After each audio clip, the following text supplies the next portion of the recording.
Once upon a time in a small mountain village, a 24-year-old young man named Ethan woke up gasping for air.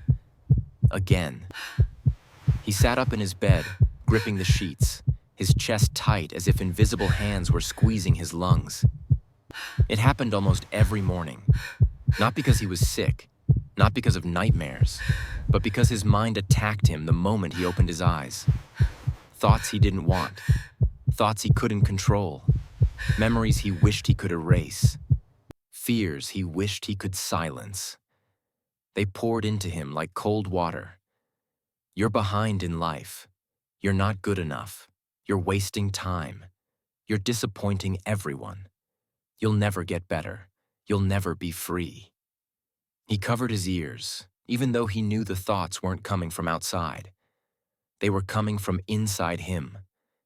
Ethan lived in a peaceful place, a quiet village with friendly faces, tall pine trees, and clean mountain air. People here lived slow, simple lives. They smiled easily, laughed loudly, and greeted each other by name. But none of that peace reached Ethan, not even for a second. His mind was loud, too loud. All day long, his thoughts chased him, tearing at him, pulling him apart. He avoided people. He didn't join village events. He barely slept. Every time he tried to rest, his mind dragged him into painful memories or imagined disasters that hadn't even happened. No one knew what he was going through. He didn't talk about it. He didn't know how to. One afternoon, while sitting alone near the river, an old farmer sat beside him. The man was friendly and talkative. Ethan tried to listen, but his mind wandered again, deeper into chaos. The farmer noticed the sadness in his eyes. "You look like someone carrying a heavy burden, son," he said gently. Ethan tried to smile. "It's nothing. I'm fine." But the old man shook his head. People who say "I'm fine" usually aren't. He paused, then added something Ethan would never forget. "If you really want peace, go to the hill village. Look for a man named Mr. Hawthorne.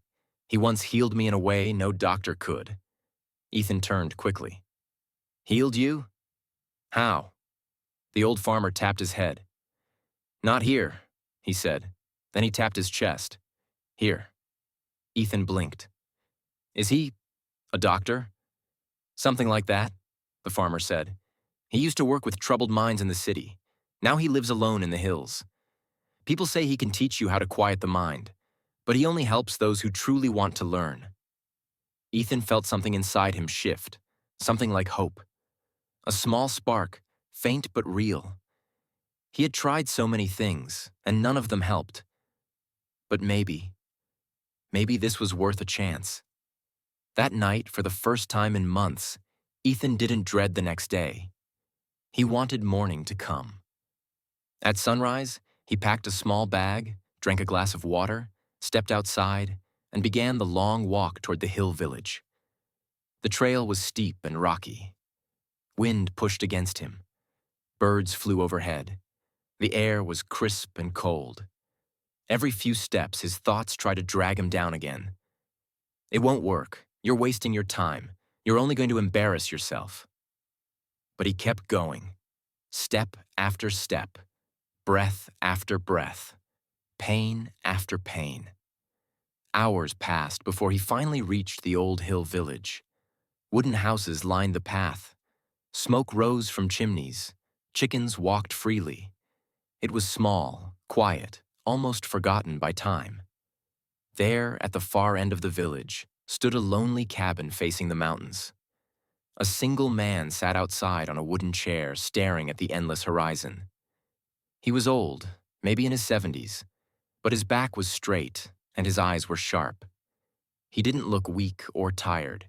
He looked steady, calm, like someone who understood silence in a way Ethan never had. Ethan walked toward him nervously. The old man didn't look at him. Not at first. He simply said, "You came later than I expected." Ethan froze. Do you know me?" "No," Mr. Hawthorne replied calmly. But I know the look in your eyes. It's the same look everyone has when they come to me for help. Ethan swallowed hard. I don't even know what's wrong with me. My thoughts, they're too loud. They never stop. They scare me. I feel like I'm breaking. Mr. Hawthorne finally turned his head. His eyes were soft, knowing, almost gentle. You are not breaking, he said. You are drowning. And no one taught you how to swim. Ethan's breath caught in his throat. Something about those words hit him deep. Can you help me? Ethan asked quietly. The old man stood slowly, walked to a small table beside the cabin, and picked up a glass filled completely to the brim with water. It looked so full that even a tiny movement might make it spill. He held it out. Yes, he said, I can help you. But first, you must do something for me. Ethan took the glass carefully, feeling the cold surface against his fingers. What do I have to do? Walk, Mr. Hawthorne said. From here to the old wooden sign at the bottom of the trail and then come back. But you must not spill even a single drop. Ethan stared at him. That's it? That's everything, the old man answered. Ethan took a deep breath and stepped off the porch. The moment he moved, the water shook dangerously. He froze. His heart raced. His hands trembled. Every step felt like balancing on a knife. Wind brushed his face. Voices came from hikers nearby. Children laughed in the distance. A dog barked loudly behind him. But Ethan couldn't look at any of it. His eyes were locked on the thin, trembling line of water. He walked slowly, focusing so hard that nothing else existed. A girl ran past him chasing a ball. She bumped his arm. The water rippled sharply. Sorry, she shouted, but her voice faded instantly. Everything faded. The world blurred. The path blurred. Even his own thoughts blurred. All that remained was the glass. His legs shook as he reached the wooden sign. Sweat gathered on his forehead. His chest felt heavy from tension. He carefully turned and began walking back. Up the steep trail, past hikers, past the barking dog, past the girl with the ball, past everything he hadn't truly seen. When he stepped onto the porch again, his hands ached from holding the glass so tightly, but not a single drop had spilled. Mr. Hawthorne watched him with quiet interest. Ethan handed him the glass, breathing heavily. The old man nodded. Good. Now tell me, what did you notice on your way? Ethan wiped sweat from his brow. Nothing, he said. I didn't notice anything. I just focused on not spilling the water. Mr. Hawthorne gave him a calm, gentle smile. That, he said softly, is the beginning of peace. Ethan stared at the old man, confusion tightening his face. Peace? I don't understand. Mr. Hawthorne sat back down slowly, the wooden chair creaking under his weight. He pointed at the empty space between them, as if the answer was floating there. When you walked down that trail, he said, your mind was not in the past, and it was not in the future. It was only here, only now. The glass forced you to focus on one single moment at a time. Ethan thought about it. The heavy breathing, the tension, the fear of spilling, the focus so sharp it pushed everything else into silence. I couldn't think of anything else, he admitted. Exactly. The old man leaned forward. Do you know why your mind felt quiet? Ethan shook his head. Because it finally stopped wandering. The words hit him harder than he expected. His mind always wandered, into old memories that hurt him, into imagined futures that terrified him, into mistakes he couldn't forgive himself for. His thoughts dragged him everywhere except where he actually was. Mr. Hawthorne continued. Most people live in two places that do not exist, yesterday and tomorrow, and they ignore the only place they truly can live, the present. Ethan's eyes stung. He looked down, his voice shaky. I don't know how to live in the present. I've tried. I really have. But my thoughts pull me away every time. That is because you never learned how to return. The old man replied softly. You fight your thoughts. You fear them. You run from them. But the mind is like a child. When you chase it, it runs faster. When you yell at it, it screams louder. But when you give it something simple to focus on, it becomes calm. Ethan felt something loosen in his chest, something that had been tight for years. I thought I was broken, he whispered. You are not broken, Mr. Hawthorne said firmly. You are overwhelmed. That is not the same thing. The old man stood and walked toward the edge of the porch, motioning for Ethan to join him. Beyond the cabin, the mountains stretched for miles, blue and endless, touched by sunlight and drifting clouds. Look at that, he said. Ethan looked. The view was breathtaking, but he barely appreciated it any other day. His mind was always too loud. Mr. Hawthorne asked softly, What are you thinking right now? Ethan inhaled. Just that the mountains are beautiful. And nothing else? No, Ethan said honestly. Nothing else. Good. The old man nodded. That is presence. A warm breeze moved through the trees. Birds sang in the distance. For a moment, just a moment, Ethan felt something he had forgotten long ago. Stillness. The old man turned to him. Tell me, Ethan, how many times in your life have you actually stopped and looked at something without thinking about something else? Ethan swallowed. Not many. That is why you suffer, Mr. Hawthorne said gently. Not because your mind is wrong, but because your attention keeps feeding the wrong things. Ethan sat on the porch steps, lowering his head into his hands. He wasn't crying, but his body was shaking. Shaking from relief, shaking from exhaustion, shaking because he had finally heard something that made sense. After a long silence, he lifted his head. But how do I do it? I mean, I can't walk around holding a glass of water forever. The old man chuckled.